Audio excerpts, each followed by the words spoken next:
So today, we are contemplating on the second Sunday. It's a short gospel reading, but I believe every sentence has a deeper meaning. It begins with an ordinary incident. If thy brother offended thee. All of us have been offended at one point or the other. But what is a good approach? Then, when a decision has been made, if it be bound on earth, so will it be bound in heaven. Similarly, when two consent upon the earth, what is asked shall be done by our Father in heaven. It ends with a show of strength in unity, where, if 2 or 3 are gathered in my name, there am I in their midst.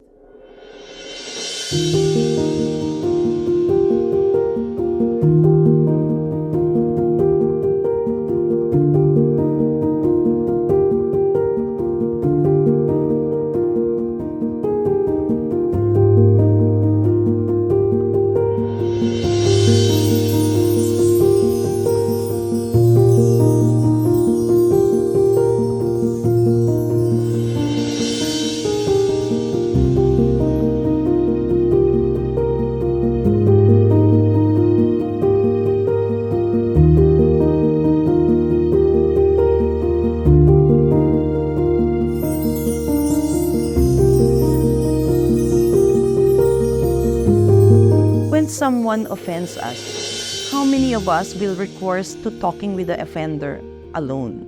Diba, the usual outburst is, "Ha, ba't mo yan ginawa sa akin? Bakit ganyan? Bakit ganito?" I think this first sentence warns us against being hot-headed, having bursts of anger, shouting in public, reprimanding in public, in other words, public shaming. So, what are we reminded of? Be careful. Just try and talk it out with the one who offended you. And it says there, if you win him, then you win a friend. Wouldn't that be nice? Well, people may not take your word for it. Hindi ka paniniwalaan. So what did the gospel tell us? Try to gather a group of people. Bring a friend, maybe bring 2 friends. Then, maybe you can convert that offender. Maybe then he or she will believe in you. It's exactly what the prophets, the visionaries, and the saints experienced. Initially, no one believed them. Maybe it was because they were alone. In fact, Jesus himself, nung una walang naniniwala sa kanya. But then again, you try to convince, you try to show by example, and as was stated in that particular sentence, bring a friend or 2, and we try to convince others. But then again, what if, even if you're already a group, and still, hindi kayo pinaniniwalaan? The gospel says, go to the church. And this time, we will be guided by the teachings of the Catholic Church.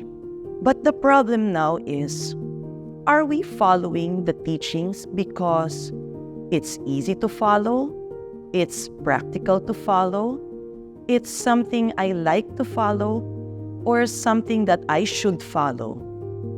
So, as a form of self-reflection, I know there are many nominal Catholics. Sinasabi lang Catholic, but they don't actually follow. So, maybe what can we do? Let's look at ourselves. Ano nga ba ang Catholic Church for me?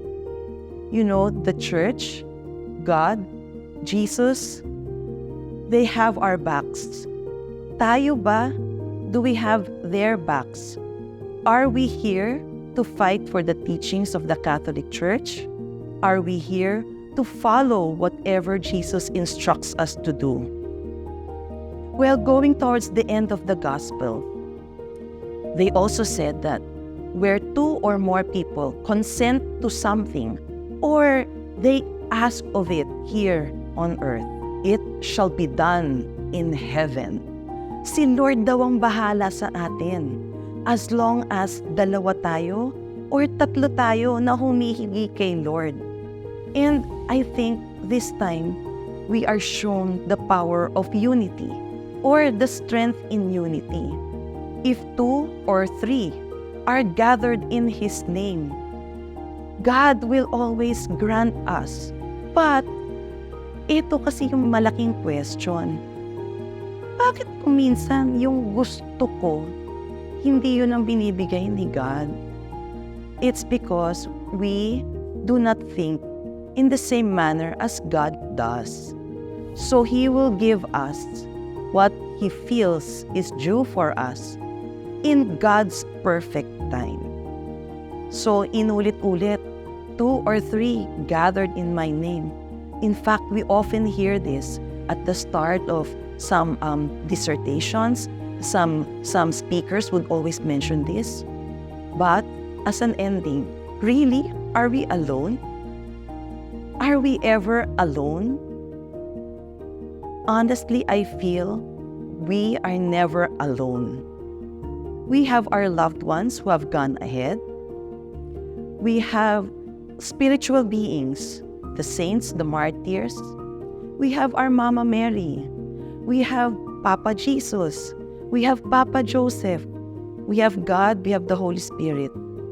I think we are never alone.